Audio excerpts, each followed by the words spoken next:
अब इस्तीफा मैं स्टेज से मांग रहा हूं। नरेंद्र मोदी, तुम काबिल नहीं हो प्राइम मिनिस्टरशिप के, तुम जुगाड़ के प्राइम मिनिस्टर हो, तुम चोरी चकारी के प्राइम मिनिस्टर हो, इस्तीफा दो। 14 मासूम जान चली गई है, पर एक शब्द नहीं निकला है प्रधानमंत्री के मुंह से। एक शब्द नहीं, अफसोस नहीं, पीड़ा नहीं, दुख नहीं, माफी नहीं। अगर चुपचाप इस धर्मेंद्र प्रधान को तुमने इस्तीफा नहीं भगाया तो तुम्हें देश भगाएगा। याद रख लो, नोट कर लो इस बात को। जिसके बाप के पास जेब में पैसा है कि नौकरी उसी को मिलेगी जो चड्डी वाला हो। किस चीज को लेके व्यस्त हैं? चोरी, चोरी को लेके व्यस्त हैं। वोट चोरी, इलेक्शन चोरी, चंदा चोरी। अगर इस तरह की गुंडागर्दी करेगा, जनता की आवाज से भी किसी मंत्री को कैबिनेट से बाहर धक्के देके नहीं भगाएगा प्राइम मिनिस्टर, तो प्राइम मिनिस्टर को देश धक्के देके प्राइम मिनिस्टर हाउस से बाहर निकालेगा। ये पद हमने किसी सांड के लिए नहीं बनाया। इस पद में बैठा हुआ आदमी सांड नहीं बन सकता, उसको जनता के प्रति जवाबदेही होना पड़ेगा। अरे तुम चोरी चकारी की पार्लियामेंट, तुमने पार्लियामेंट्री को नपुंसक बना दिया। आज पूरा देश तैयार है प्राइम मिनिस्टर को घेर के उसका इस्तीफा लेने के लिए मजबूर करेगा अगर इन बच्चों को कुछ कह दिया तो। मन की बात हमारे पैसे से चोरी से एक तरफा करता है, फ्रॉड कर रहा देश के साथ। इससे बड़ा फ्रॉड प्राइम मिनिस्टर पद के साथ कभी नहीं हुआ। यह देश किसी के बाप की बपोती नहीं है, यह देश नरेंद्र मोदी के बाप का नहीं है, यह देश अमित शाह के बाप का नहीं है, यह देश अपोजिशन के लीडरों का बाप का भी नहीं है। यह देश के मालिक यहां खड़े हैं, शर्म आनी चाहिए। देश के युवा, ऐसा तुमने काम किया घटिया और देश के बच्चों को यहां खड़ा होना पड़ा। जो बच्चे इस देश की डेवलपमेंट में दिन रात काम कर सकते हैं, उनको आपने यहां खड़ा कर दिया, शर्म आनी चाहिए। इनके तमाम मंत्रियों की लिस्ट आई है, खुल के अब नियम बन गया है। दिमाग से कोई मतलब नहीं, डिग्री से कोई मतलब नहीं, पढ़ाने की क्षमता से कोई मतलब नहीं, विद्यार्थियों और शिक्षा के प्रति ओरिएंटेशन से कोई मतलब नहीं, बस चड्डी पहनते हो या नहीं, इसी से मतलब है और कुछ नहीं है। कई लोग कहते हैं ये शिक्षा का भगवाकरण कर रहे हैं। मैं कहता हूं ना भाई, भगवाकरण नहीं, ये घटियाकरण कर रहे हैं शिक्षा का। थर्ड रेट लोगों को शिक्षा में लाया जा रहा है। नमस्कार दोस्तों, मेरा नाम हैदर अब्बास नकवी है और आप लोग मुझको इस वक्त दा स्वतंत्र पर देख रहे हैं। तकरीबन 2 हफ्तों के करीब हो चुका है सीजेपी यानी कॉकरोच जनता पार्टी का जो जंतर मंतर पर प्रदर्शन हो रहा है। बीती रात बहुत तेज़ बरसात हुई। उस बरसात में जो लोग अनशन में बैठे हुए थे उनको बड़ी समस्या हुई। बारिश ने सारे गद्दे रज़ाई सब भिगो दी, लेकिन उनके हौसले बुलंद थे। रात का 12 बज रहा है और अभी एक तेज़ बारिश होने के बाद ये पूरा हंगर स्ट्राइक का साइट भीग गया है। सारे एक तो गद्दा पूरा भीग चुका है और अलग से रखना पड़ रहा है। अभी साथी लोग सब आप देख सकते हो कि कैसे एक छोटा सा एरिया में अभी सोना पड़ रहा है। इस टेंट के बाहर अभी भी इस इधर खड़े हुए जनता के एक जज्बा है कि ये अनिश्चितकालीन भूख हड़ताल कौन है इसका जिम्मेदार के नारा लग रहा है, और उसी के साथ साथ धर्मेंद्र प्रधान मुर्दाबाद के नारा लग रहा है। क्योंकि इस अनिश्चितकालीन भूख हड़ताल जो किसी भी मौसम में, या तो धूप हो या तो बारिश हो, जो भी मौसम है उस मौसम में वो लोग बैठे इधर, टिके हैं इधर और लड़ने की तैयारी के साथ आए हैं। इस प्रदर्शन से 2-3 चीज़ें बाहर निकल कर आ रही हैं। यहाँ पर ये सच है कि दिल्ली वाले जिस तरह से अन्ना आंदोलन को सहयोग किया था, जिस तरह से अन्ना आंदोलन में बराबर जा रहे थे, शरीक हो रहे थे, उस तादाद में दिल्ली वाले नहीं जा रहे हैं। शायद जो उनको ठेस पहुंची थी उस आंदोलन के बाद, जो भ्रष्टाचार को लेकर, भ्रष्टाचार को ख़त्म करने की बात लेकर ये जो आंदोलन शुरू किया गया था और फिर भ्रष्टाचार के क्या हालात हैं ये आपके सामने है। उसके बाद फिर ये चर्चा भी होने लगी कि अन्ना आंदोलन पूरा आरएसएस द्वारा किया गया था और फिर लोगों को एक तरह के जाल में किया था कि मनमोहन सिंह की सरकार को हटाने के लिए। उसके बाद देश बदलना चाहिए था, खूबसूरत होना चाहिए था, लेकिन देश के हालात आप लोग देख रहे हैं कि आज भी यानी कि 10, 12, 14 साल के बाद भी बच्चों को धरना देना पड़ रहा है, स्ट्राइक करनी पड़ रही है, अनशन में बैठना पड़ रहा है।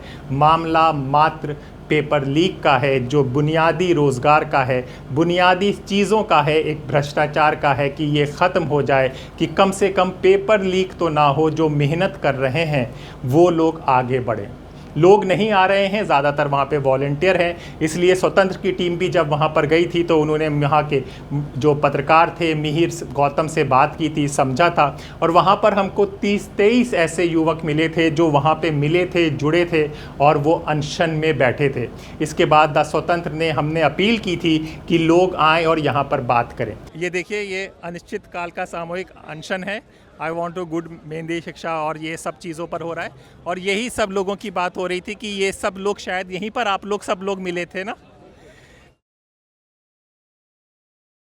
देखिए, आप सब यहीं पर इकट्ठा हुए। हमें प्लेटफॉर्म यहीं से ही मिला। हम लोग जब 20 तारीख को यहाँ आए तब में से एक भी एक दूसरे को नहीं जानता था। 20 से लेके 9 दिन के अंदर हमने एक दूसरे को जानना शुरू किया। फिर हमने डिसाइड किया कि अब ऐसे तो क्रांति नहीं आएगी, सीधी उंगली से हमारे प्रधानमंत्री सुनने वाले नहीं है, तो बस हमने टेढ़ी उंगली की और हम लोग अनशन पे बैठ गए। अब अभी तक हम हंगर स्ट्राइक पे हैं, आने वाले 2 दिन हम और हंगर स्ट्राइक पे रहेंगे। इसके बाद हम सारे लोग पानी भी त्याग देंगे बस। तो आपको उम्मीद है कि सरकार कुछ सुनेगी? कुछ अगर उम्मीद होती तो मैं हंगर स्ट्राइक पर आने ही नहीं पड़ता। 9 दिन में सरकार सुन लेती। स्टूडेंट सड़कों पे बैठा है, गर्मी की हालत आप ये देखो कि 48, 45, 46 डिग्री तो टेम्परेचर जा रहा है। अब इसके बाद भी अगर सरकार नहीं सुन रही तो अब सरकार तो हमें बी टीम बोलती है, ए टीम से हम लड़ाई कर रहे हैं। ए टीम वो खुद है, बी टीम हम। सरकार के लिए हम बोझ हैं तो ठीक है, ये बोझ हल्का ही हो जाए, थोड़ा अच्छा रहेगा सरकार के लिए भी, तो हम यही सोच के बैठे हैं। अरे आप लोग तो यूथ हैं, देश की ताकत है, आप बोझ समझ रहे हैं अपने आप को? अगर हम यूथ होते सर तो सीजे सूर्यकांत हमें कॉकरोच नहीं बोलते। कहीं ना कहीं उन्होंने एक हमारे ऊपर एक कमेंट किया तो सोच समझ के ही किया होगा। हम उनको भी तो बोझ ही लगे होंगे, तभी हमारे ऊपर ऐसा कमेंट किया गया ना सर। आप समझ रहे हैं। और आप लोग यूथ हैं, आपसे जानना ज़रूरी है, देश सुन रहा है कि देश में जो आजकल एक धर्म के नाम पर हो रहा है, तो आप सब एक ही जाति धर्म के हैं कि सब अलग अलग हैं? आप ये सबसे बड़ी बात ये देखिए ना तो हमारी जाति एक, ना हमारा धर्म एक, और ना हमारा स्टेट एक। जितने भी लोग हैं, हम 11 स्टेट के लोग यहाँ पे बैठे हैं और सब अलग अलग स्टेट से। मतलब कि प्रॉपर हिंदुस्तान जिसे का हिंदुस्तान हमारे में सिर्फ मणिपुर और जम्मू कश्मीर नहीं है, बाकी सब हमारे पास ईस्ट टू वेस्ट सभी है। अब आप ये देख लीजिए कि हमारे शिक्षा मंत्री रिजाइन करने की जगह बात करते हैं कि हम दहशतगर्दों की बी टीम है। हम दहशतगर्दों की बी टीम हंगर स्ट्राइक पे दहशतगर्दों की ए टीम उन्हीं से लड़ाई कर रही है। और ये वही 10 दहशतगर्द है जो अपनी जान देने तैयार है। ये देश का युवा है जो अपनी जान दे के ही मानेगा। लेकिन अब रिज़ाइन होगा, अगर इनका नहीं होगा तो फिर प्रधानमंत्री के लिए भी हम बैठेंगे, लेकिन अब रिज़ाइन होगा। शिक्षा मंत्री को आने वाले 4 से 5 दिन के अंदर या तो रिज़ाइन देना पड़ेगा, नहीं तो देश के 10-25 तो वो जिनकी वो जिम्मेदारी, लेकिन ये 10 युवा अगर मरे तो इसकी जिम्मेदारी पूरी सरकार की होगी, शिक्षा मंत्री की होगी और प्रधानमंत्री की होगी। देखिए, इनकी मांग क्या है आप समझिए कि पेपर लीक हो रहा है, एक शिक्षा व्यवस्था जो सही हो जाए, उससे ज़्यादा नहीं है कि भाई सबको सबका अधिकार मिले, जिसने मेहनत की है वो मेहनत से पास हो। ये जो एक चीज़ होती है, बड़े लोग पैसे ले लेते हैं, पेपर को कर लिया जाता है, ये सब ख़त्म हो, और उस शिक्षा के लिए ये लोग स्ट्राइक कर रहे हैं, अपने अधिकार के लिए मांग रहे हैं। तो कभी देश का प्रजातंत्र, लोकतंत्र की बातें करते थे तो उम्मीद थी, कभी सोचा था कि खुद आपको शिक्षा के लिए बैठना पड़ेगा? सर, हमारे देश में लोकतंत्र तो मुझे लग रहा है ख़त्म ही हो गया, क्योंकि ये हिटलर शाही चल रही है। मतलब एक हिटलर वो था और एक हिटलर ये है जिन्होंने देश की आवाज़ दबाने के लिए हमें बैरिकेड के पीछे दबा दिया। हम एक बैरिकेड के एक लिमिटेड जगह हमें दी गई है कि आप यहाँ करो, जो भी करना हो, बाहर सुनने वाला कोई नहीं है। देश की मीडिया, मतलब आप लोग तो फिर भी अगर देश की मीडिया आने को तैयार नहीं है। देश की मीडिया युवाओं का संघर्ष दिखाने को तैयार नहीं। तो 23 लोग आज यहाँ पर 23 युवा अनशन पे बैठे हुए हैं। एक न्यूज़ मीडिया बता दो कि एक मीडिया बात कर रही हो कि 23 देश का युवा, 23 युवा यहाँ पर अनशन पे बैठे हुए हैं और कोई दिखा रहा हो। देश की मीडिया को दिखाना है हिंदू मुस्लिम जात पात पता नहीं धर्म, पहले वो आपको धर्म के नाम पे बांटेंगे, फिर वो आपको जातियों के नाम पे बांटेंगे, फिर वो आपको पैसे के नाम पे बांटेंगे। बस देश को सिर्फ बांटने का काम किया है इस वाली सरकार ने। तो अब वो बांटने वाली राजनीति खत्म हो गई, देश समझदार हो चुका। और आप यहाँ जो पिछले 10 दिन में देख रहे हो, ये हमारा हिंदुस्तान है, ये हमारे हिंदुस्तान की सच्चाई है, ये मेरे हिंदुस्तान की सच्चाई है। या हम में से सबके नाम अलग अलग है और किसी को एक दूसरे का नाम भी आज से 10 दिन पहले पता नहीं था, और आज हम लोग एक जगह बैठे हैं। ये मेरे देश की सच्चाई है। और ये देश की सच्चाई है, और ये भी सच्चाई है कि मुझे अभी सिर्फ ना 2-3 मिनट हुए हैं यहाँ पे बैठे हुए। पेड़ देख सकते हैं, कोई पेड़ का पत्ता हिल नहीं रहा है। उमस देख सकते हैं, पसीना आ जाता है।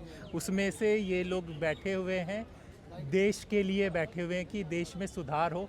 आने वाला कल हमारा बेहतर हो, जिस हिंदुस्तान की हम सब ने कल्पना की थी वैसा हिंदुस्तान हो।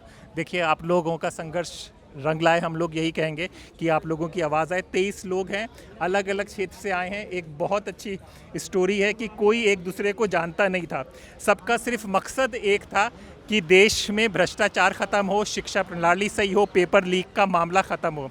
तो आप देख सकते हैं कि ये तिरपाल के नीचे बैठे हुए हैं, उमस आप देख सकते हैं, पंखा चल नहीं रहा है, कोई चीज़ है नहीं, हालत आपकी आप देख सकते हैं कि खड़े हुए हैं। उम्मीद है कि सरकार सुनेगी, देखेगी इनकी बात, क्योंकि वो जो बात कह रहे हैं कि मेन स्ट्रीम मीडिया जो आजकल जिस तरह की खबरें दिखा रहा है वो अपने आप में जग जाहिर है। इन लोगों की खबरें नहीं आएंगी, लेकिन हम लोगों का जो प्रयास है वो हम लोग भी करते रहेंगे। उसके बाद सिलसिला शुरू हुआ, बृंदा कारत आती हैं, वो बात करती हैं। उससे पहले डी राजा कर जाते हैं, फिर प्रशांत भूषण आते हैं। तो सिविल सोसाइटी से जो स्वतंत्र ने रिक्वेस्ट की थी, जो सिविल सोसाइटी से अपील की थी, उसका असर होने लगा और लोग आने लगे। ऐसे में हमने आपको कल प्रशांत भूषण की बात सुनाई थी, और कल के ही दौर में आपके योगेंद्र यादव आए, सागरिका घोष आई। सागरिका घोष टीएमसी में हैं, राजदीप सरदेसाई की वाइफ हैं। ये टीएमसी की वो कैंडिडेट हैं जो भाजपा में नहीं गई हैं। मजबूती से इन्होंने आवाज़ उठाई है, और साथ में आप जानते हैं सुप्रीम कोर्ट के एडवोकेट बलराज मलिक भी थे। सब ने यहाँ पर आकर सीधे सीधे, ये वो लोग आए हैं जिन्होंने सीधे सीधे बीजेपी, मोदी और आरएसएस पर निशाना साधा है कि देश की जो इस वक्त हालत हो रही है, देश जो इस वक्त एक सांप्रदायिक मोड पे चला गया है, हर तरफ हिंदू मुस्लिम होती हैं, सारे मुद्दे ख़त्म कर दिए गए हैं, बेरोज़गारी बढ़ रही है, युवाओं के हाल आप देख सकते हैं। उसके लिए सीधे सीधे बीजेपी, आरएसएस को जिम्मेदार ठहराया। सुनिए इन लोगों की बातें और फिर आपसे हम मुलाकात करते हैं। बड़ी चेतावनी, 14 मासूम जान चली गई है, पर एक शब्द नहीं निकला है प्रधानमंत्री के मुंह से। एक शब्द नहीं, अफसोस नहीं, पीड़ा नहीं, दुख नहीं, माफी नहीं। किस चीज को लेके व्यस्त हैं? चोरी को लेके व्यस्त हैं। वोट चोरी, इलेक्शन चोरी, चंदा चोरी, राम मंदिर जैसे पवित्र जगह में जहां लोग आस्था लेकर के, श्रद्धा लेकर के दान देते हैं, उसी दान की चोरी, और युवाओं के भविष्य की चोरी करने में लगी है ये सरकार, और कुछ नहीं। स्लोगन्स देते हैं, stand up India, startup India, पर अगर एग्जामिनेशन ही ठीक तरह से नहीं कर पाएंगे तो किस बुनियाद से युवा स्टैंड अप करेगा या स्टार्टअप करेगा? अब इस्तीफा मैं स्टेज से मांग रहा हूं। नरेंद्र मोदी, तुम काबिल नहीं हो प्राइम मिनिस्टरशिप के, तुम जुगाड़ के प्राइम मिनिस्टर हो, तुम चोरी चकारी के प्राइम मिनिस्टर हो, इस्तीफा दो। अगर चुपचाप इस धर्मेंद्र प्रधान को तुमने इस्तीफा नहीं भगाया तो तुम्हें देश भगाएगा। याद रख लो, नोट कर लो इस बात को। देश तैयार है सड़कों पर आने के लिए, और आज भूमिका मैं सारे देश के वकीलों से ये आह्वान करना चाहता हूं। आज देश वकीलों की तरफ भी देख रहा, क्योंकि हम 145 करोड़ परिवार के लोगों में से संविधान को समझने वाले लोग हैं। हमारी ड्यूटी है देश के प्रति, अपने लोगों के प्रति, अपने 145 करोड़ के परिवार के प्रति। अगर इस तरह की गुंडागर्दी करेगा, जनता की आवाज से भी किसी मंत्री को कैबिनेट से बाहर धक्के देके नहीं भगाएगा प्राइम मिनिस्टर, तो प्राइम मिनिस्टर को देश धक्के देके प्राइम मिनिस्टर हाउस से बाहर निकालेगा। ये आने वाले समय की बात बता रहा हूं मैं, ये होगा। जिस तरह के कुकर्मों पे, जिस तरह की बात पे वो आदमी चल रहा है, और यहां बात नरेंद्र मोदी की नहीं है, यहां बात है देश के प्रधानमंत्री पद की गरिमा की। ये पद हमने किसी सांड के लिए नहीं बनाया। इस पद पे बैठा हुआ आदमी सांड नहीं बन सकता, उसको जनता के प्रति जवाबदेही होना पड़ेगा। किसकी हिम्मत है भाई? अब तक तो डेमोक्रेसी में उस प्रधान को यहाँ आके चुपचाप हाथ जोड़ के इस्तीफा दे देना चाहिए था। ये है पार्लियामेंट देश की, जो आप है असली पार्लियामेंट। अरे तुम चोरी चकारी की पार्लियामेंट, तुमने पार्लियामेंटरी को नपुंसक बना दिया, तुमने सारी पार्टियों को टेढ़े मेढ़े तरीके से स्पीकर सभापति के आदेशों के जरिए तुमने चोरी से मर्जर करवा दिए पार्टियों के, जो गैर कानूनी है, जो बिल्कुल प्लेन कानून है। और इसलिए अगर फोर्स का यूज किया, यहां से ये धरना उठाने की कोशिश की, आज पूरा देश तैयार है प्राइम मिनिस्टर को घेर के उसका इस्तीफा लेने के लिए मजबूर करेगा अगर इन बच्चों को कुछ कह दिया तो। एक बड़ी बदमाशी की थी इन्होंने। सोनम वांगचुक एक ऐसे इंसान को इन्होंने एनएसए में बंद किया। अरे भाई बंद किया तो सुप्रीम कोर्ट तमाशा देखती रही, तारीख पे तारीख, तारीख पे तारीख। अरे उसको समझने में, सुप्रीम कोर्ट के जजों को ये बातें समझने में इतना समय लगता है क्या? अगर इतना लगता तो चुपचाप तुम नाकाबिल लोग हो, घर जाओ, देश पे बोझ मत पड़ो ऐसे जज। फिर क्या हुआ? नकली डॉक्यूमेंट, नकली वीडियो के जरिए फंसाया गया और सुप्रीम कोर्ट ने उनके लिए दरवाजा खोल दिया। और जब उनको पता चल गया फंसोगे तो इनसे एनएसए हटा लिया। यहां सुप्रीम कोर्ट ने बदमाशी की देश के साथ। पकड़ना चाहिए था कि इन्होंने झूठे सबूत के आधार पर एनएसए लगाया था, वो टर्मिनेट करने चाहिए थे, मगर उनको बचाने के लिए, क्योंकि अगर उसकी इंडिपेंडेंट जांच होती तो जांच जाती अमित शाह पे, नरेंद्र मोदी पे, वो गिरफ्तार होते षड्यंत्र में।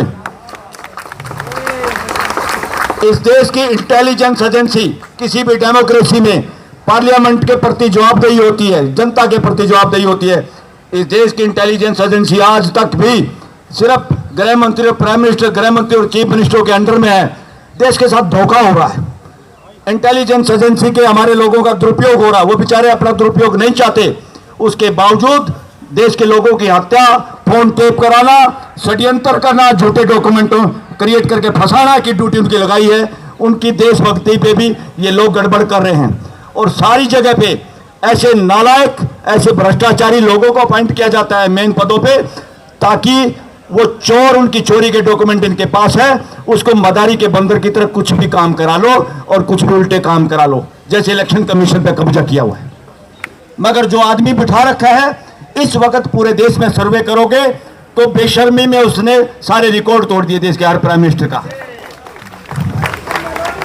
उसको पता नहीं क्या, वो 60-20-40 हजार करोड़ का जहाज लेके इधर उधर घूम रहा है छोटे छोटे देशों में, जहां पे एम्बेसडर किस खेत की मूड़ी है भाई, जहां वो काम कर सकते, किस लिए घूम रहा है ये?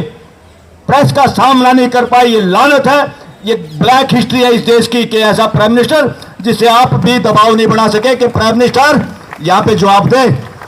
मन की बात हमारे पैसे से चोरी से एक तरफा करता है, फ्रॉड कर रहा देश के साथ। इससे बड़ा फ्रॉड प्राइम मिनिस्टर पद के साथ कभी नहीं हुआ। वो कानून संविधान के खिलाफ है तो इमीडिएट सुओ मोटो एक्शन लेने की ड्यूटी है। मुकदमों के इंतजार करने की जरूरत नहीं होती, करनी भी नहीं चाहिए। प्रधान की क्या हिम्मत इस्तीफा न दे? प्रधान तो बेचारा मॉर्निंग की चाय भी पूछ के पीता, पीऊं कि नहीं पीऊं। प्रधान तो डीपीपी वो लगाता है जो पीएमओ से अप्रूव होके आती है कि राधे राधे लिखना है या जय श्री राम लिखना है या गणेश जी लगाने हैं। ये सारा का सारा ड्रामा कहीं से हो रहा है तो आरएसएस का, एक देश के विघटनकारी संगठन का हेडक्वार्टर और पीएमओ दोनों जिम्मेदार हैं। राष्ट्रीय आरएसएस को अब देश के लोग ये कह रहे हैं, सर्वे करके देखो, राष्ट्रीय सर्वनाश संघ, देश का बेड़ा गर्क करने वाला। और साथियों, देश डराने का नाम है आतंकवाद।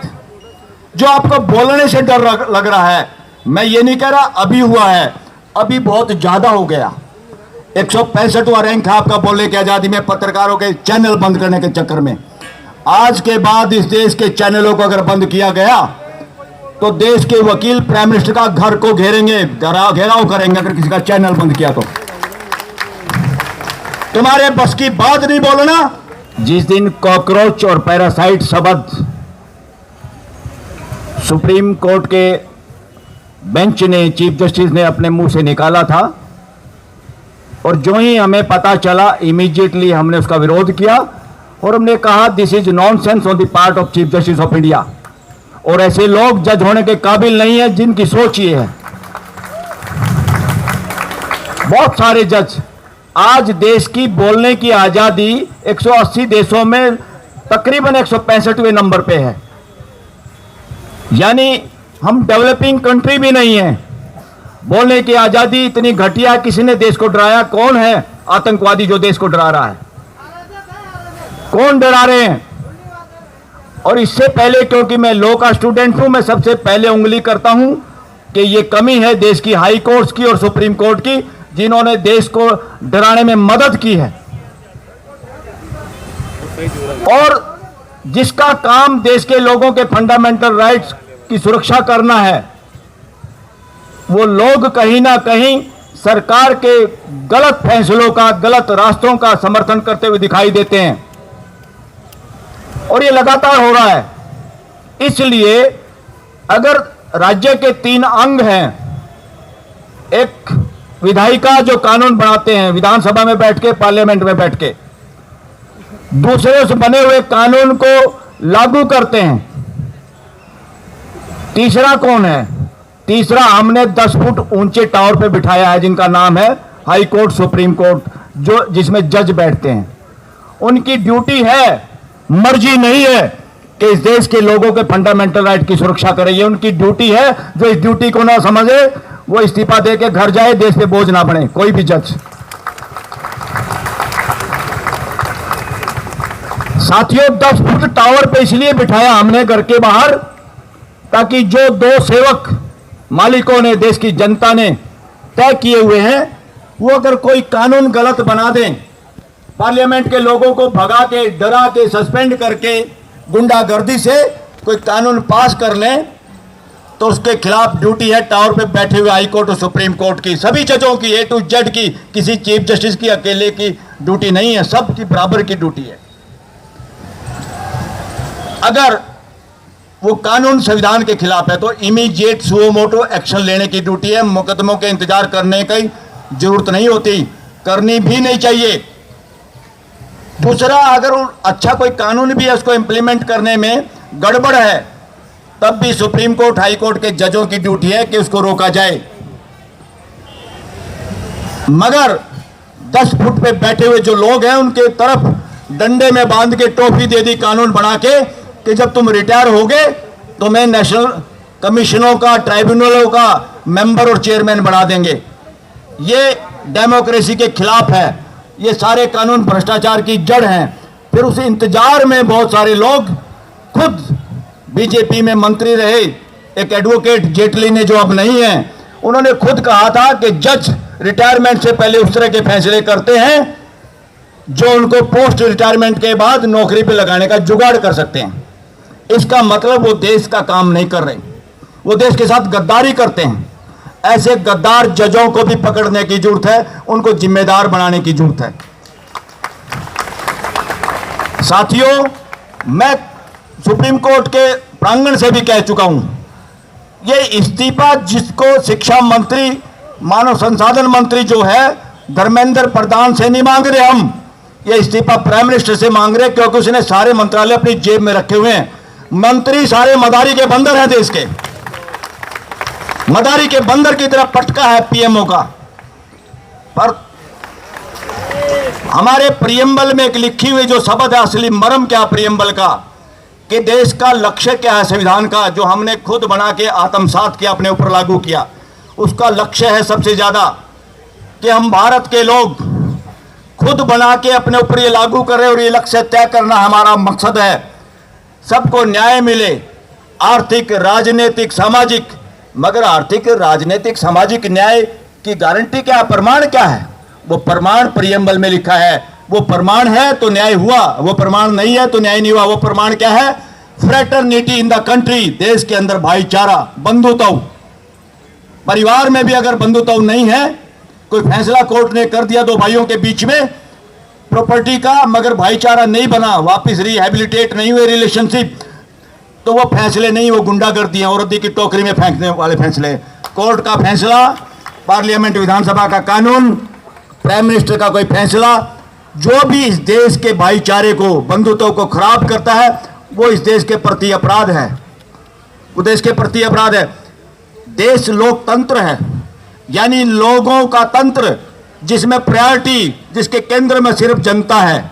जनता जनार्दन, आप लोग ही सुपर पार्लियामेंट हो, आप लोग ही सुपर चीफ जस्टिस हो, आप लोग ही सुपर प्राइम मिनिस्टर हो। ये बाकी 3 तो नकली हैं, फोटोकॉपी है आपकी। इसलिए प्राइम मिनिस्टर का पद एक है, और साथियों, देश डराने का नाम है आतंकवाद।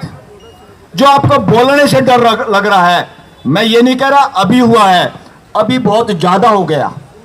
165वां रैंक है आपका बोलने की आजादी में, पत्रकारों के चैनल बंद करने के चक्कर में। आज के बाद इस देश के चैनलों को अगर बंद किया गया तो देश के वकील प्राइम मिनिस्टर का घर को घेरेंगे, घेराव करेंगे अगर किसी का चैनल बंद किया तो। तुम्हारे बस की बात नहीं बोलना। साथियों, ये देश के साथ धोखा है। ये मुद्दा यहां से, ये आंदोलन अब एक इस्तीफे का नहीं है। ये इस्तीफा इसी तरह होगा कि प्राइम मिनिस्टर तुम जोर लगा लो, तुम्हें प्रधान को हटाना होगा, नहीं तो खुद भी हटना होगा। नोट करो इस बात को। देश की जनता को जाति पाति में, रिलीजन में बांट के, नैरेटिव चला के, और मैं आप लोगों का आह्वान करता हूं देश के युवाओं को, सारे लोग आज पत्रकारिता का काम करो, पत्रकार साबित हो जाओ। इनके गोदी मीडिया और इनका सोशल नेटवर्क जो है बीजेपी आरएसएस का, उसको धूल चटा दो, उसकी ऐसी की तैसी कर दो, चैनल से देश को जागरूक कर दो। देश आप लोगों के साथ है। मैं धन्यवाद दूंगा कि भाई आप लोगों ने बातों बातों में कोई पार्टी बनाई, उसके फॉलोअर बन गए। पॉलिटिकल पार्टियां सारी, और मैं आज अपोजिशन को भी बकसना नहीं चाहता। अरे अपोजिशन का ये मतलब नहीं है कि तुम सरकार में भागीदारी नहीं करे, व्यवस्था में तो भागीदारी है। आप एमपी हैं, लीडर ऑफ अपोजिशन हैं, सब कुछ है। काहे को सर मारे हो भाई? ये शादी है क्या? निमंत्रण देंगे क्या तुम्हारे को? कोई फ्यूचर में एमएलए एमपी बनना चाहता हो, चुपचाप आए स्टेज पे, अपनी मर्जी से आए। अरे यहां शादी हो रही है क्या किसी की कि तुम्हें निमंत्रण देंगे? तो देश के नौजवानों से आह्वान है कि जब पार्लियामेंट नपुंसक हो जाए, प्राइम मिनिस्टर डिक्टेटरशिप हो जाए, जब प्रेस गोदी मीडिया हो जाए, तो सोशल मीडिया और देश की जिम्मेदारी है, क्योंकि घर हमारा है, मालिक हम हैं, देश की जनता ही असली प्राइम मिनिस्टर है। अगर कोई बदमाशी कर रहा, उसकी बदमाशी को पकड़ना। हमें इंडिविजुअल किसी नरेंद्र मोदी और अमित शाह से कोई तकलीफ नहीं है। इंडिविजुअल होगा, कोई गलत काम कर रहे होंगे तो वो भी आम आदमी, आम नागरिक की तरह अपने मुकदमे भुगतने पड़ेंगे उनको। मगर यहां देश का मसला है भाई। ये देश किसी के बाप की बपोती नहीं है। ये देश नरेंद्र मोदी के बाप का नहीं है। ये देश अमित शाह के बाप का नहीं है। ये देश अपोजिशन के लीडरों का बाप का भी नहीं है। ये देश के मालिक यहां खड़े हैं। शर्म आनी चाहिए। देश के युवा, ऐसा तुमने काम किया घटिया, और देश के बच्चों को यहां खड़ा होना पड़ा। जो बच्चे इस देश की डेवलपमेंट में दिन रात काम कर सकते हैं, उनको आपने यहां खड़ा कर दिया। शर्म आनी चाहिए। संगीनों के सायों में, जेड सुरक्षा के साय में गुंडागर्दी कर रहे हो। तुम्हारे बाप की है कि जेड सिक्योरिटी? इस देश के लोग, इस देश के सिपाही, पैरामिलिट्री, मिलिट्री को भी फुतू बना रहे हैं लोग, मिसयूज कर रहे हैं, उनको चौकीदार की तरह अपना नौकर बना के रखे हुए हैं। और ये मैं एक बात बार बार कहता हूं, पुलिस को, पैरामिलिट्री को भी, इंटेलिजेंस एजेंसी वालों को भी, जितने आईएएस आईपीएस हैं, किसी की मुस्टंडे की ओरल आदेश को मानने की जरूरत नहीं है। ये आपसे गलत काम कराएंगे और खुद बच के भाग जाएंगे। बिना लिखित आदेश के कोई हुक्म मत मानो किसी का भी। लोकतंत्र में मौखिक कुछ नहीं होता। इसलिए साथियों, यहां आना मेरी ड्यूटी थी, मैं आना ही चाहता था। इसलिए मैं खुल के, अब कुछ छुट्टियां थी हमारी, हम भी थोड़ा बहुत इधर उधर अपने पुराने कामों को निपटाने में, तो यहाँ आके मैंने अपनी ड्यूटी पूरी की है। देश के वकीलों से, युवाओं से आह्वान करता हूं कि भाई ज़्यादा से ज़्यादा लोग यहाँ आओ, अपनी हाजिरी लगाओ। ये देश का काम है, इसमें हाथ बटाओ। और मैं सुप्रीम कोर्ट लॉयर्स फोरम का कन्वीनर होने के नाते सुप्रीम कोर्ट के साथियों से भी कहूँगा कि जो ही कोर्ट खुले, यहाँ पर तांता लगना चाहिए वकीलों का, देश के युवाओं का। जो भी इस तीर्थ पे, असली तीर्थ ये है लोकतंत्र का, ये धरना, ये तीर्थ है, ये लोकतंत्र का तीर्थ है। यहां जो नहीं आएगा वो लोकतंत्र का दुश्मन कहलाएगा, और मरते वक्त भी शांति से मर नहीं पाएगा कि मैं वहां नहीं पहुंचा।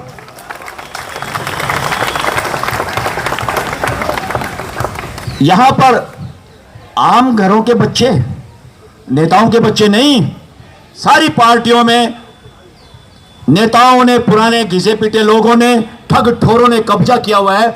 इसलिए 14 से लेके आज तक अपोजिशन के लोग भी बोल नहीं पाए, और आज भी बोलने से डर रहे, क्योंकि मार इकट्ठा कर रखा है। चोरी चकारी का माल इकट्ठा किए बैठे हैं।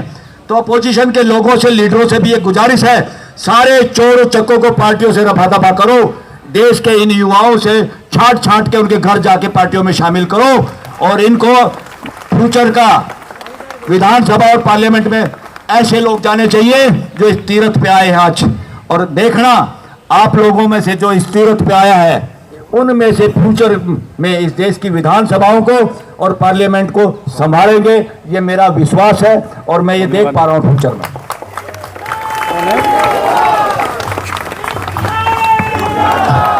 अपने आप में 1000 PhD समझता है नरेंद्र मोदी, क्योंकि दुनिया से डिग्रियां भी इकट्ठी कर रहा है। लानत है इस देश की हाई कोर्ट, सुप्रीम कोर्ट में, जो इस देश के चाहते हुए भी प्राइम मिनिस्टर की डिग्री नहीं दिखा पाए। लानत है। अरे कोई बात नहीं, तुम अनपढ़ हो, स्कूल की डिग्री की जरूरत नहीं, मगर तुम झूठ कैसे बोल सकते हो? झूठ बोल के चुप कैसे रह सकते हो? माफी मांगो इस देश से कि मैंने झूठा एफिडेविट दिया है, मैंने चोरी की है। ऐसे चोरी मानसिकता के लोग प्राइम मिनिस्टर पद तक पहुंचाए, कोई गृह मंत्री तक पहुंचाए। इस देश में जुगाड़ोक्रेसी है, डेमोक्रेसी अभी आई नहीं। सेम डेमोक्रेसी की स्थापना के लिए आप लोगों की भागीदारी जरूरत है। अपनी अपनी ड्यूटी समझो। MLA MP बहुत छोटी चीज है। ज्यादातर आपको लगा होगा पट्टे वाले लोग हैं, चाह के भी नहीं बोल पाते, है ना?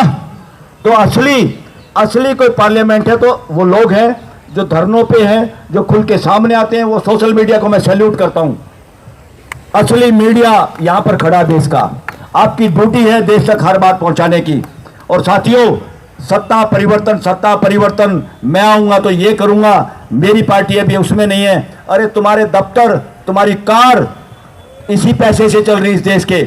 अगर गलत काम कर रहा है प्राइम मिनिस्टर तो उसका घर घेरने की सबसे पहली ड्यूटी कांग्रेस की है, क्योंकि LOP कांग्रेस से है, उनकी ड्यूटी बनती है। बीजेपी के दफ्तर पे ना जाओ। अरे हर MP का घर घेर लो जो पार्लियामेंट में साथ दे रहे हैं इस आदमी को प्राइम मिनिस्टर के पद पर बिठाने के लिए। हर आदमी, हर पार्लियामेंटेरियन का घर घेरो जो जहां है अपने लेवल पे, ताकि कंपेल करो, उनको कहो कि देश की बात चलेगी। अब सत्ता परिवर्तन नहीं साथियों, देश में व्यवस्था स्थापना की बात करो। संविधान के तहत देश में मानवीय व्यवस्था की स्थापना, यही मकसद है हमारे संविधान का। गवर्नमेंट ऑफ इंडिया का बहुत गंदा मीनिंग निकाला हिंदी वालों ने, जिसने भी अकल थी उन्होंने क्या निकाला? भारत की सरकार। और सरकार क्या होता है? गुंडे का नाम सरकार होता है। ये मीनिंग गलत है। फ्यूचर में इस देश का गवर्नमेंट ऑफ इंडिया का मतलब होगा, और हम तय करेंगे, ये देश तय करेगा, भारत की मानवीय व्यवस्था। That is the meaning of government of India. और उसमें सबकी भागीदारी। अरे ये नेता छुपे रहते, शर्म आती है इनको। यहां आना चाहिए था अब तक तो काफी MPओ को शर्म आनी चाहिए। उनके परिवारों को मैं आह्वान करता हूं, उनकी पत्नी बच्चों का आह्वान करता हूं, उनके पड़ोसी रिश्तेदारों का आह्वान करता हूं, धक्के मारो हर MLA MP को कि जाओ जंतर मंतर वाले तीर्थ पे घूम के आओ, अगर तुम डेमोक्रेसी में विश्वास रखते हो तो। साथियों, मानवीय व्यवस्था स्थापित करने का है, सरकार बदलने का नहीं। जो भाग भाग के धोले कुर्ते पजामे पहन के अध्यक्ष फलाना बनने के लिए इधर उधर भाग रहे हैं, उन सबको सबक सिखाओ और खुद ये सोच लो, MLA MP बनने से ज्यादा जरूरत है इस देश में मानवीय व्यवस्था की स्थापना, संवैधानिक व्यवस्था की स्थापना। एक छोटी सी मेट्रो का जुगाड़ हुआ था देश में, अब कोई विदाउट टिकट जाने की सोचता भी नहीं। एक व्यवस्था बनी, सब उसका यूज करते हैं। तो हमारे देश की हर व्यवस्था मानवीय व्यवस्था होनी चाहिए, ताकि हमारे देश के लोग, बच्चे बाहर ना जाए पढ़ने और वहां की व्यवस्था में चकाचौंध में ना फंसे। वो व्यवस्था की स्थापना यही करनी है। ये भाग भाग के क्या कर रहे हैं? हिंदू मुसलमान फलाना ऊंचा नीचा, ये वो सारी की सारी गुंडागर्दी कर रहे हैं, संविधान की उल्लंघना कर रहे हैं। अब तक तो कहीं FIR होनी चाहिए थे प्राइम मिनिस्टर पे, जिस तरह की बकवास करता है भाषणों में, इलेक्शन में हिंदू मुसलमान की बात करता है। एक भी आदमी, कोई भी जो देश को तोड़ने की, बांटने की बात करे, उन सब पे FIR दर्ज होनी चाहिए, चाहे कोई भी नेता हो, पोजीशन हो अपोजिशन हो। तो साथियों, इतना ही कह के आप लोगों का धन्यवाद करता हूं और आप लोगों को सैल्यूट भी करता हूं कि आप लोग यहाँ पर हैं, हमारे से ज्यादा काम आप कर रहे हैं। ये मनोबल बनाए रखना है। देश के हर पेरेंट्स को भी कहना चाह रहे हैं कि अपने बच्चों को धरनों पर भेजो, एक दिन जरूर भेजो। इन पे कोई मुकदमा नहीं बनेगा, सुप्रीम कोर्ट का आदेश है। जन भावना के हिसाब से कोई आंदोलन होता है तो उसमें FIR करना भी अपराध है, तो ऐसे लोगों को हम पकड़ेंगे। जो भी अधिकारी कर्मचारी किसी दबाव में अगर इन युवाओं पे किसी पे मुकदमे दायर करने की कोशिश करेगा, उसकी सारी उम्र हम कोर्ट में उसको घसीटेंगे, कोई भी हो, वकील बख्शेंगे नहीं उसको। तो वकीलों से दोबारा आह्वान है कि धरने पे जरूर आए, हमारी सबसे पहले ड्यूटी बनती है। Thank you very much. ऐसे लोग जो कहीं कॉलेज में पढ़ाने लायक नहीं है, उनको यूनिवर्सिटीज के वाइस चांसलर बनाया जा रहा है, बड़ी बड़ी देश की यूनिवर्सिटियों के वाइस चांसलर बनाया जा रहा है। सचमुच ईमानदारी से बताता हूं, शिक्षा को मैं भी जानता हूं, खुद यूजीसी में रहा हूं। इन लोगों को किसी कॉलेज में अध्यापक होने की नौकरी नहीं मिलनी चाहिए, जिनको देश की बड़ी बड़ी यूनिवर्सिटीज का वाइस चांसलर आज बना के रखा हुआ है।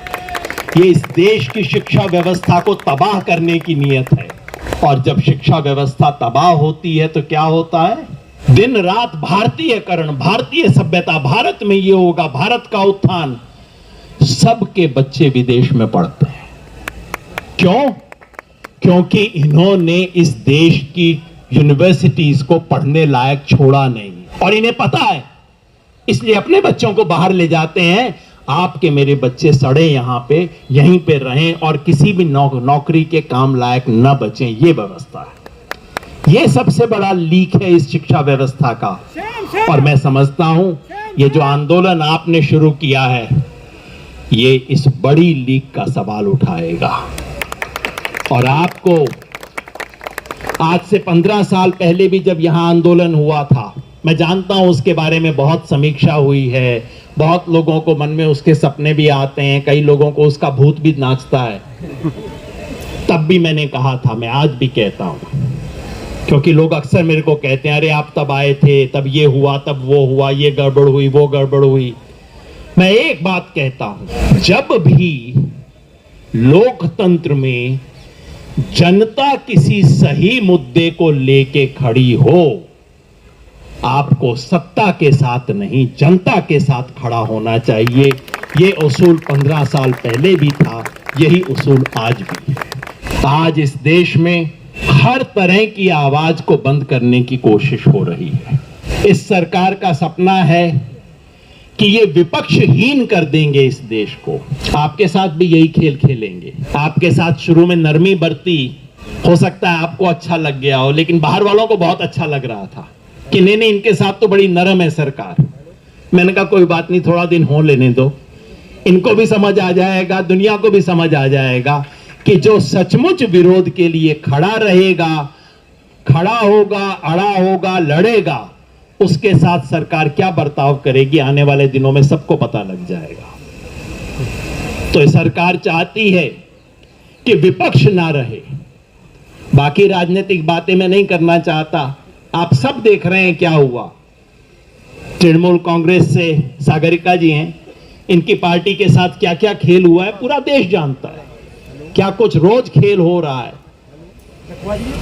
क्योंकि लोकतंत्र में जब किसी राजा को, जब किसी शासक को अहंकार हो जाता है, तो उसे लगता है कि बस अब विरोध का नामो निशान भी खत्म कर दिया जाए।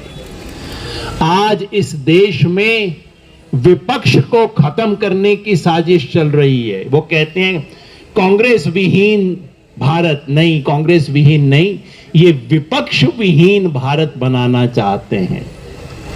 मगर एक आपको बात बता दूं, आप में से कई मेरी उम्र के भी हैं, सफेद बाल वाले भी मेरे को कई दिख रहे हैं। आपने इमरजेंसी भी देखी होगी, मैंने देखी थी। एक सबक याद रखिए, वैसे इमरजेंसी का बड़ा जोर शोर से श्राद्ध करते हैं ताकि आज जो हत्या कर रहे हैं वो आपकी निगाह में ना आए। इमरजेंसी का श्राद्ध करो बड़ा बड़ा, ये सब चलता रहता है। लेकिन एक सबक याद रखिए, जब भी कम से कम इस देश की मिट्टी में कुछ है, बाकी देशों का मैं नहीं जानता, इस देश की मिट्टी में कुछ है, अगर शासक इस देश को विपक्ष विहीन बनाना चाहता है, विपक्षी पार्टियों को जेल में डालना चाहता है, उन्हें तोड़ना चाहता है, उन्हें खत्म करना चाहता है, तो ये देश विपक्ष विहीन नहीं होता। क्योंकि पार्टियों को आप तोड़ सकते हैं, पब्लिक विपक्ष बन जाती है उस दिन। ये मैंने अपनी आंखों से देखा है दोस्तों। पब्लिक विपक्ष बन जाती है जब पार्टियों को तोड़ने की कोशिश की जाती है। आज फिर ये देश उसी मोड़ पे खड़ा है। आज फिर वही स्थिति है, शासक का अहंकार उसी चरम सीमा पे है, उससे पार है। आज वो स्थिति है जहां इस देश की तमाम पार्टियों को तोड़ने की, लोकतंत्र की हर आवाज खत्म करने की कोशिश हो रही है। और मुझे यकीन है कि ऐसे में इस देश की जनता विपक्ष के रूप में खड़ी होगी और उसकी शुरुआत यहां से हुई है। मेरी उम्मीद है कि तमाम विपक्षी पार्टियां यहां आएंगी और इस देश का विपक्ष विपक्षी पार्टियों से भी बहुत बड़ा है।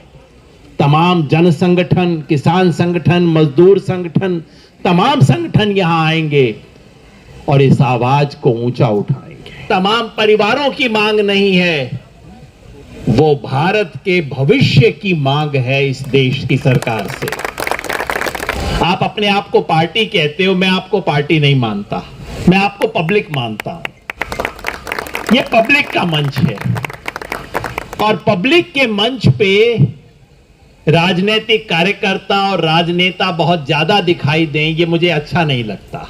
तो इसलिए मेरे मन में संकोच था, भाई ये आपका मंच है, मेरे जैसे लोग बहुत ज्यादा दिखाई देंगे तो पब्लिक समझेगी ये राजनीतिक कार्यकर्ताओं का मंच है, केवल राजनीति करने वालों का मंच है। मैं नहीं चाहता आपका मंच ऐसा बने और आज भी मैं आपसे अनुरोध करूंगा, आपने अपने दरवाजे खोले हैं पार्टियों के लिए, बहुत अच्छा किया और बहुत जरूरी था ये, लेकिन मंच आपका रहे, मंच किसी और का ना बने, ये बेहद जरूरी है। तो इस संकोच के कारण मैं कई दिन से नहीं आया, तो माफी चाहता हूं मैं उसके लिए। धन्यवाद इसलिए देना चाहता हूं कि मुझे याद है आज से 15 साल पहले भी मैं इसी मंच से बोला था।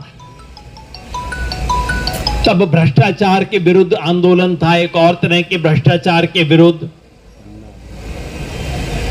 तब भी लगभग इतने ही लोग थे, ना इससे ज्यादा ना इससे कम, लेकिन एक फर्क था, तब जंतर मंतर बड़ा हुआ करता था, आज जंतर मंतर छोटा हो गया है। सिर्फ जंतर मंतर छोटा नहीं हुआ, पहले ये जो आपको पीले बैरिकेड दिख रहे हैं सब नहीं हुआ करते थे, दूर वहां एक्चुअल जंतर मंतर तक हम जा सकते थे। इधर भी यहां नहीं, केरला हाउस और उसके आगे भी रहते थे हम। जंतर मंतर का छोटा होने का मतलब सिर्फ एक जगह का छोटा होना नहीं है, ये लोकतंत्र इस देश का छोटा हो रहा है।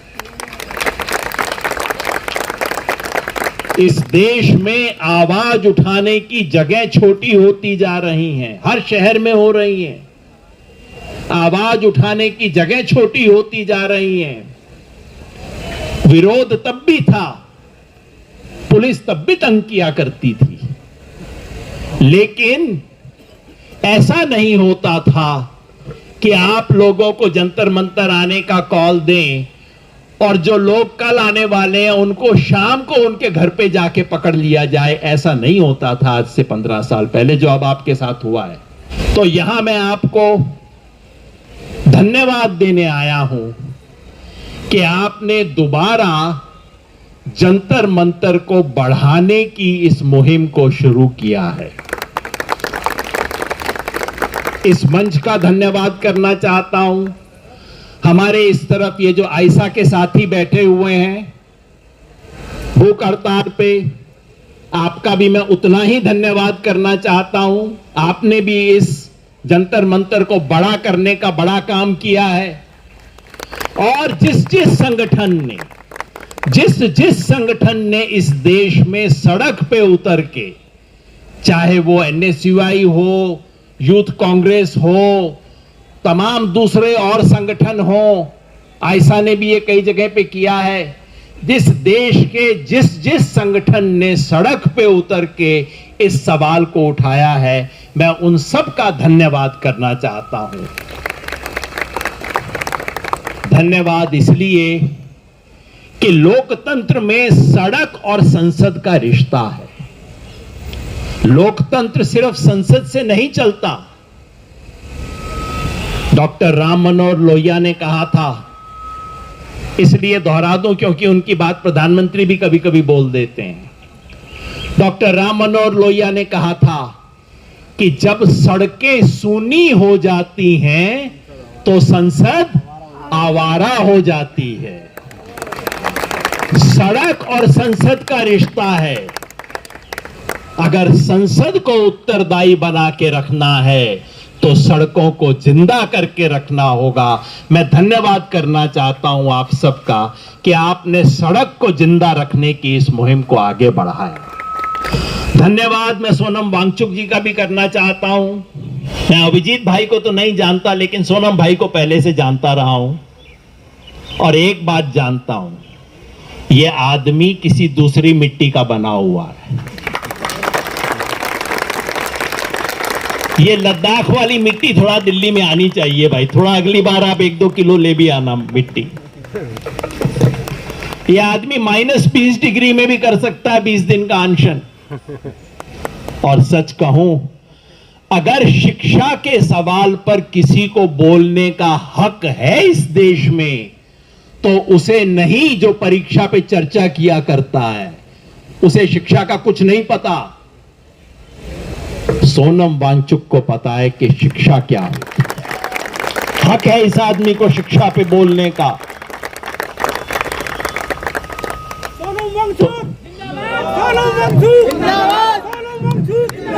वैसे एक छोटा अनुरोध कर दूं, उनकी तरफ से नहीं मेरी तरफ से मान लीजिए। मैंने सीखा था अपने जवानी के दिनों में कि किसी जिंदा आदमी का नारा नहीं लगाना चाहिए। मुझे बहुत अच्छी लगी थी वो बात कि जो लोग महान बन जाएंगे, कभी कभी लोग मेरा भी गलती से नारा लगा देते हैं, कभी कभार, ज्यादा नहीं होता, कभी कभार हो जाता है, तो मैं ऐसे ही हाथ जोड़ देता हूं, भैया आजकल क्या है, नेताओं को इतना भी फुर्सत नहीं है, वो सोचते हैं कि जिंदा जी मेरी मूर्ति भी लग जाए। मैं कहता हूं भाई मरने का तो इंतजार कर लो, हो सकता है जनता मरने के बाद तुम्हें याद कर ही ले। तो इसलिए मेरा मानना है कि किसी जीवित व्यक्ति का नारा न लगाएं। जी मैं किसी का नाम नहीं लेना चाहता भाई। देखो ना, पहले ये नहीं हुआ करता था कि जीते जी अपने नाम स्टेडियम करवा लिया, ऐसा नहीं होता था। जिंदा है भाई, थोड़ा तो भरोसा करो। 2-4 नहीं, आपको करोड़ों लोग वोट देते हैं, उनमें करोड़ों में लाखों तो कम से कम याद रखेंगे। थोड़ा तो दुनिया पे भरोसा करो। जीते जी स्टेडियम, जीते जी मूर्तियां, क्या जरूरत है इस चीज की। तो लोकतंत्र को बचा रखने के लिए हमें लोकतंत्र की कुछ मान्यताएं बना के रखनी होंगी। मैं यहाँ पे उन तमाम संगठनों की तरफ से बोलना चाहता हूं। मुझे बहुत खुशी है कि आपने अपने मंच को इस देश की तमाम पार्टियों के लिए खोला। आपने इस मंच पे किसान नेताओं को बुलाया। आपसे जो बात हुई है, आप किसान संगठनों को, मजदूरों के संगठन को, इस देश में संघर्ष करने वाले तमाम संगठनों को आप आमंत्रित करना चाहते हैं इस मंच पे। बहुत खुशी की बात। और आज मैं यहाँ पे ऐसे ही तमाम संगठनों की तरफ से कहने आया हूं कि सवाल सिर्फ कुछ परीक्षा में लीक का नहीं है। परीक्षा का लीक होना तो इस पूरी व्यवस्था के लीक होने का एक प्रमाण है, छोटा सा। ये सारा सिस्टम लीक करता है। शिक्षा व्यवस्था को पूरी तरह से पैसे वालों के हाथ में दे दिया गया है। पहले भी था, मैं नहीं कहता हूं ये बीमारी आज शुरू हुई है, लेकिन पिछले 10-12 साल में जिस तरह से इस देश की पूरी शिक्षा व्यवस्था का कमर्शियलाइजेशन हुआ है, सारी शिक्षा व्यवस्था को पैसे वालों के हाथ में सौंप दिया गया है। सारी शिक्षा व्यवस्था, जिसके बाप के पास जेब में पैसा है, वो अपने बच्चे के लिए जो डिग्री खरीदना चाहता है वो खरीद सकता है, उसमें बदल दिया गया है। यह आंदोलन सिर्फ उस छोटी लीक के बारे में नहीं है, वो बड़ी लीक के बारे में है जो पूरी व्यवस्था की लीक है। इस शिक्षा व्यवस्था में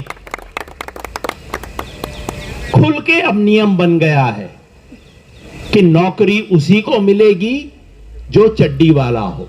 दिमाग से कोई मतलब नहीं, डिग्री से कोई मतलब नहीं, पढ़ाने की क्षमता से कोई मतलब नहीं, विद्यार्थियों और शिक्षा के प्रति ओरिएंटेशन से कोई मतलब नहीं, बस चड्डी पहनते हो या नहीं, इसी से मतलब है और कुछ नहीं है। कई लोग कहते हैं ये शिक्षा का भगवाकरण कर रहे हैं।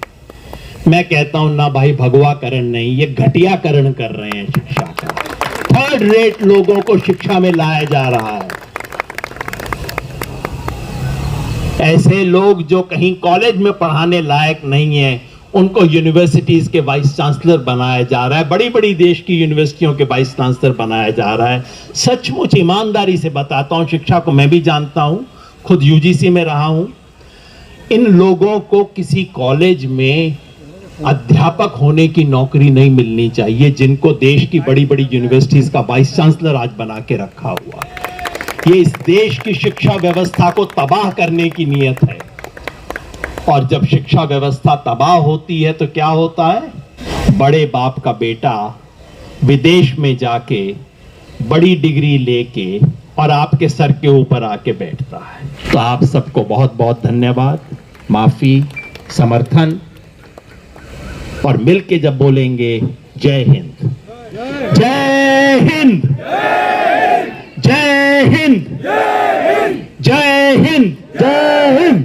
धन्यवाद। तो दोस्तों, आवाज़ें उठने लगी हैं, आवाज़ें बढ़ रही हैं, इस तरह से आवाज़ें होंगी। लोग कम हैं, ज़्यादातर यूट्यूबर्स हैं, ज़्यादातर वो लोग हैं जो वॉलेंटियर्स के लिए आ जाते हैं। और फिर एक चर्चा होती है कि खाना पीना कहाँ से हो रहा है। तो मैं आपको बता दूं कि जो लोग दिल्ली के नहीं हैं उनको ये चीज़ साफ संदेश दे दूं कि दिल्ली में ना खाने और पीने की कोई समस्या नहीं है। दिल्ली में एक ऐसी जगह है जहाँ पर आपको 1 रुपए का खाना भी मिल जाएगा। साहिबाबाद चले जाएं, वहाँ पर पंडित जी हैं, वो 1 रुपए का आपको भोजन भी कराते हैं। दिल्ली में कई गुरुद्वारे हैं जहाँ पर हमेशा लंगर चलता रहता है। और दिल्ली में अगर आप किसी हॉस्पिटल या कहीं पर भी जाएंगे तो आए दिन आपको सड़क पर खाना लंगर मिलता रहेगा। तो खाना देना, पानी देना दिल्ली वालों को बहुत अच्छा लगता है। दिल्ली वाले इस पे कभी पीछे नहीं हटते। तो इसके भी फंडिंग की जो बात हो रही है, ये मुझे लगता है एकदम निराधार है। गर्मी बहुत तेज़ है, अभी पानी बरस रहा है, पानी की अपनी संकट है, लेकिन ये लोग खड़े हुए हैं। भले ही सीजेपी के कोई भी आदमी ने अनशन पे ना बैठा हुआ, उनका अपना है, क्योंकि उस पर भी सवाल उठ रहे हैं कि जिस तरह से अभिजीत आए और उनको परमिशन मिल गई, क्योंकि एक छोटी सी परमिशन के लिए इतना आसान नहीं होता है। अभी 30 तारीख को वहाँ पर मुस्लिम युवा मंच प्रदर्शन करने वाला था, नाजिया इलाही का उनकी परमिशन काट दी गई है। सिविल सोसाइटी वाले को भी कई जगहें नहीं मिलती हैं, कई इंक्वायरी होती है, कई सवाल होते हैं, और वो बेसिकली जहाँ पे परमिशन मिलनी होती है वो लोग मना कर देते हैं। तो ज़्यादातर अब इवेंट प्रेस क्लब में ही हो रहे हैं। तो जिस तरह से उनको परमिशन मिली, फिर जिस तरह से उनको थप्पड़ पड़ा जो केजरीवाल का पूरा फॉर्मूला था, और फिर जिस तरह से उन्होंने मोदी जी की जो बात थी थाली और चम्मच लेकर आए, तो ये सब भी सवाल हैं जो दिल्ली वाले और जो लोग उनसे परेशान हैं। लेकिन मैं फिर कह रहा हूँ कि जो वहाँ पर जो लोग जुड़े हैं, जो बच्चे अनशन के लिए जुड़े हैं, उनकी ज़रूर आवाज़ सुननी चाहिए, क्योंकि वही क्रांतिकारी योद्धा हैं जो देश को बदलने के लिए निकले हैं। स्वतंत्र आपको बराबर बताता रहेगा कौन आया, किसने क्या कहा और इसका क्या असर होगा। अपने दोस्त हैदर अब्बास नकवी को इजाज़त दें, फिर होगी मुलाकात। तब तक के लिए दास स्वतंत्र।